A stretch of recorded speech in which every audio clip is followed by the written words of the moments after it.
8 मार्च 2024 को पड़ रही है महाशिवरात्रि और इस दिन आपको कुछ ऐसे ज़बरदस्त उपाय कर लेने हैं जिनसे कि आपके जीवन में हर तरह के दुख परेशानियां, एक जहर जो आपके जीवन में घुला हुआ है वो सब का सब आपका दूर हो जाए, क्योंकि ये दिन आपके लिए सबसे महत्वपूर्ण दिन है। और कौन से ऐसे लोग हैं जिनको एक छोटा सा उपाय 1000 गुना फल देने वाला है।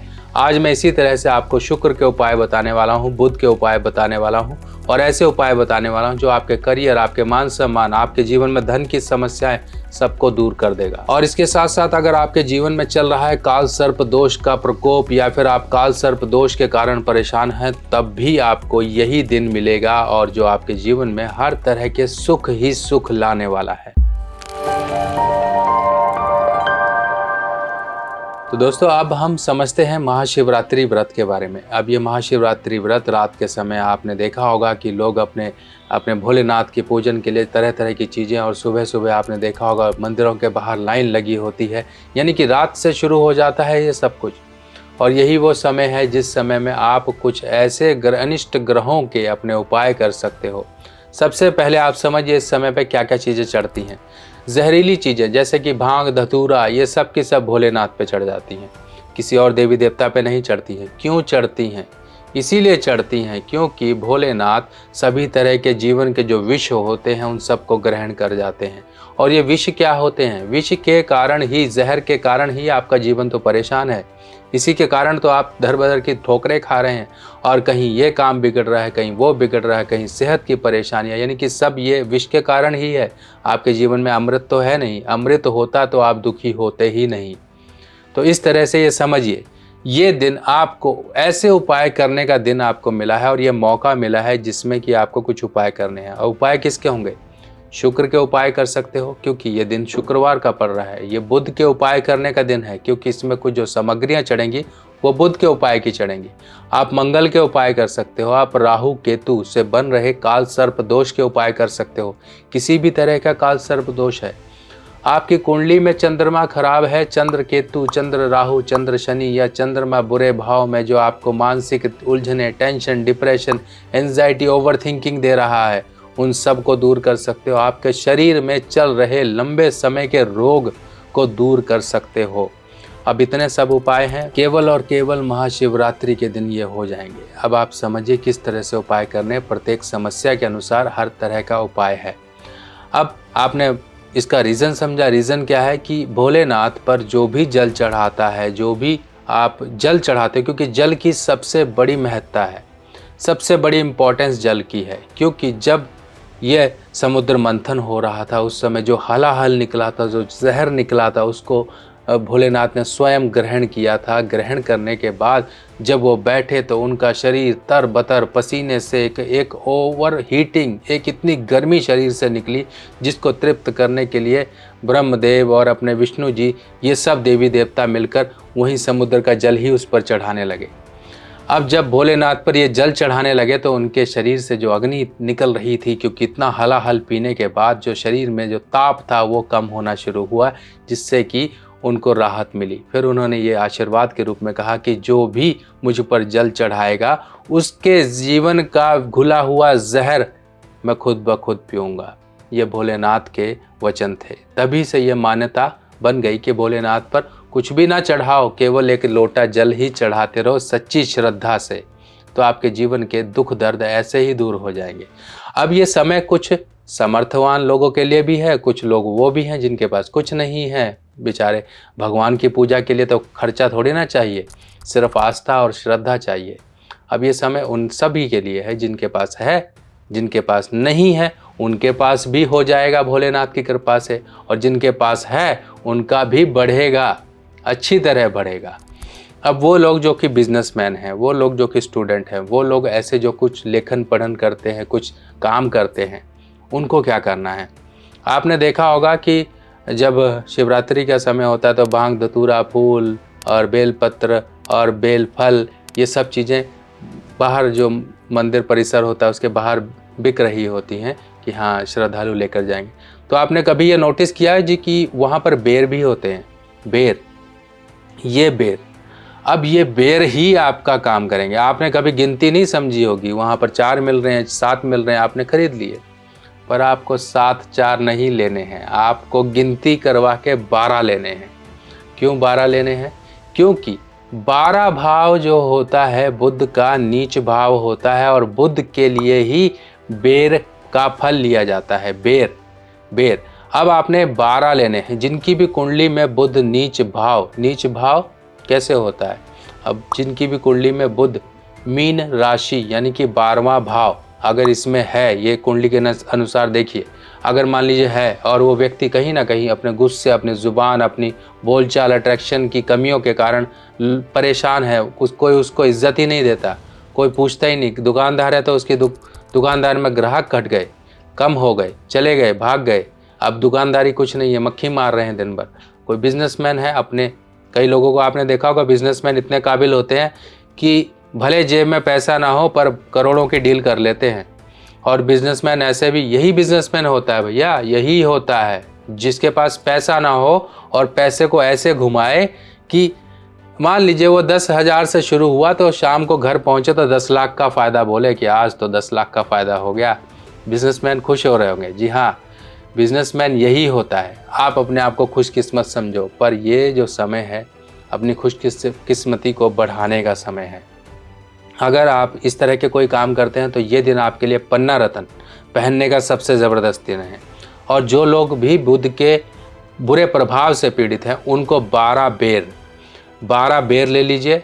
अगर बेर नहीं मिलते हैं तो 12 बेरी के पत्ते ये ज़रूर लीजिए और जाकर भोलेनाथ पे बाकी सामग्री के साथ आप अर्पित करके आइए। ये काम ज़रूर करिए। एक बार करेंगे तो आपको पता लग जाएगा कि आपने कितना बड़ा काम कर दिया, और इसके फ़ायदे आपको कैसे मिलने शुरू हो जाएंगे अंदाज़ा भी नहीं लगा सकते। खर्चा कुछ नहीं है, मुश्किल से 10-20 रुपए के बेर मिलेंगे, लीजिए और प्रार्थना बोलकर चढ़ा दीजिए। अब वो लोग जो कि काल सर्प दोष से परेशान हैं, काल सर्प दोष कई बार अच्छा होता है, कई बार ख़राब होता है। जिसको ख़राब है वो तो झेल ही रहा है, जिसको अच्छा है वो तो खेल रहा है। तो इस तरह से समझिए कि किसी के लिए तो मिलता है, किसी को तो कहते हैं सूखी घास भी नहीं मिलती है, और कई लोग तो च्यवनप्राश खा रहे होते हैं। तो इस तरह से आपके जीवन में क्या है, सूखी घास नहीं मिल रही है, यानी कि आपका जीवन इस तरह से काल सर्प परेशान कर रहा है। तो काल सर्प के लिए थोड़ा सा हिम्मत कर लीजिए, पैसा जुटा लीजिए। इस तरह से पीतल या तांबे से बने नाग देवता, जो कि भोलेनाथ का जो शिवलिंग है उस पर लपेटा दिए हुए बैठे होते हैं, देखा होगा आपने। ये जो है नाग देवता, आपको कहीं पर भी कोई शिवालय है, कोई बन रहा है, या कोई छोटा मोटा जो भी, जहाँ पर भी आपकी व्यवस्था हो वहाँ पे चढ़ाया। चाहे पहले चढ़ा दो, कोई दिक्कत नहीं है। ऐसा मत सोचिए कि हाँ शिवरात्रि पर ही चढ़ाना, आप पहले चढ़ा दो, कोई दिक्कत नहीं है, क्योंकि शिवरात्रि पर इतना समय नहीं होता है मंदिरों के पास कि हाँ ये सब कुछ लें और आपका ही कर दें। अगर आपकी व्यवस्था है, आप कर सकते हो, तो एक बार ज़रूर कर दो और आप पीछे मुड़ के नहीं देखोगे। ये काम करने के बाद कभी भी आप जीवन में पीछे मुड़ के नहीं देखोगे। आपके जीवन में हमेशा ऊंचाइयां ही मिलेंगी, आप परेशानियों को भूल जाओगे। अब वो लोग जो कि अपने चंद्रमा से परेशान है, धन की समस्याओं से परेशान है, उनको क्या करना, उनको खीर जरूर बनानी है। घर में खीर बनवा लीजिए, माताएं बहनें हमारी खीर जरूर बना के ले जाएं, और ये खीर आपको जाके भोलेनाथ पे अपनी प्रार्थना बोलकर वहाँ पर कुछ भोग लगा कर आइए। बाकी आप मंदिर में बाकी बांट दीजिए, कोई दिक्कत नहीं है, वहाँ प्रसाद में छोड़ दीजिए, बढ़ता रहता है, बढ़ जाएगा। आपका काम था भगवान, ये नहीं कि आपका सारा कटोरा भोलेनाथ लेंगे, उनको तो मात्र आपका भाव चाहिए। आप चाहे 1 चम्मच ही चढ़ा दीजिए, पर चढ़ा के आइए, अपनी प्रार्थना बोलकर करके आइए, देखिए कितना फ़ायदा मिलेगा। मन की शांति, जो घर की जो दुख दरिद्रता है ना, वो दूर हो जाएगी। क्यों?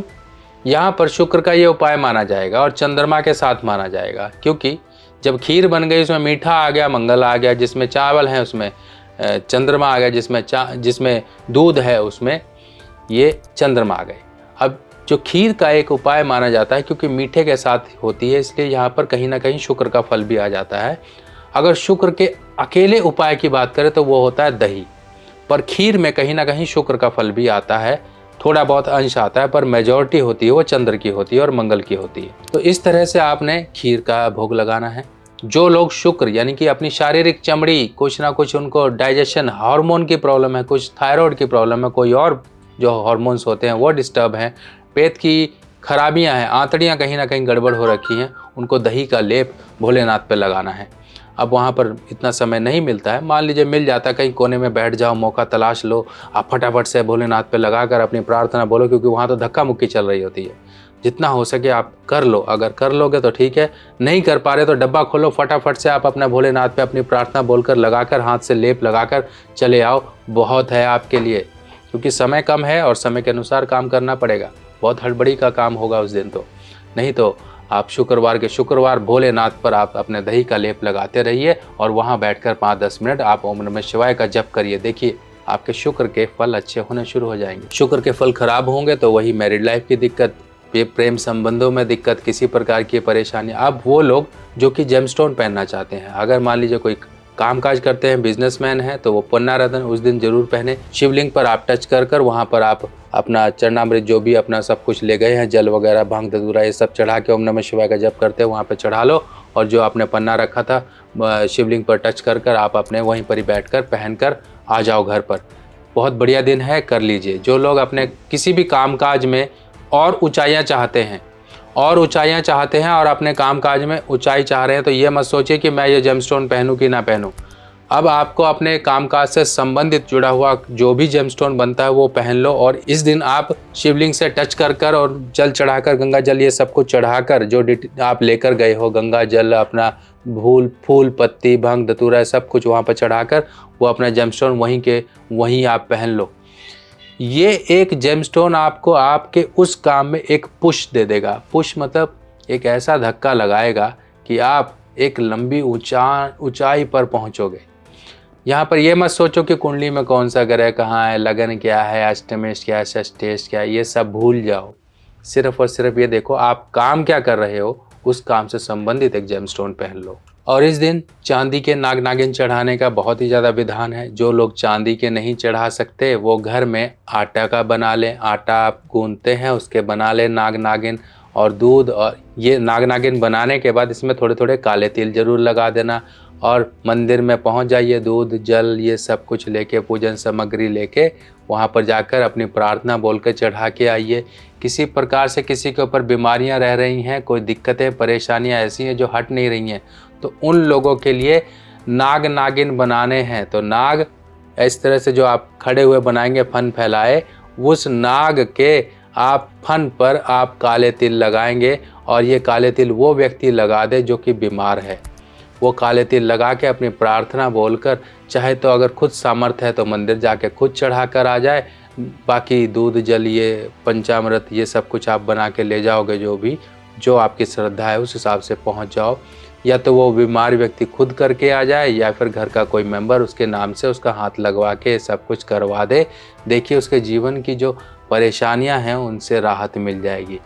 वो लोग जिनके ऊपर कर्जा नहीं उतर रहा है वो लोग शहद लेकर जाएंगे। शहद जाकर आप भोलेनाथ पर चढ़ा के आएंगे बाकी सामग्री के साथ। शहद की बोतल खोल लीजिए और आपने एक धार बना के वहाँ चढ़ा देना है। थोड़ा भीड़ भड़ाका होगा, थोड़ा सा देख लीजिए, सुबह चले जाइए, जल्दी चले जाइए, नहीं तो 12 साढ़े 12 करीब चली जाइए। पूरा दिन शुभ है, आराम से करिए, कोई दिक्कत नहीं है। अगर आप रात के समय जा सकते तो रात को चले जाएं। ये जो समय है ना, देखिए ये समय ही इतना शुभ है कि इस समय में जो कर लिया, जो इस नाव में बैठ गया, वो इस जीवन के भवसागर से पार हो जाएगा। जैसे ट्रेन का एक समय होता है ना, इसी तरह से ये समय है आपको पार लगाने का। तो इस समय को जाने मत दीजिए। बाकी आप सभी लोगों से एक ही रिक्वेस्ट है कि कमेंट सेक्शन में हर हर महादेव का नारा जरूर लगाइए, क्योंकि सिर्फ नाम जपने से ही जीवन के अनेकों दोष और कष्ट दूर हो जाते हैं, तो आपके भी दूर होंगे। बाकी मिलते हैं, नमस्कार।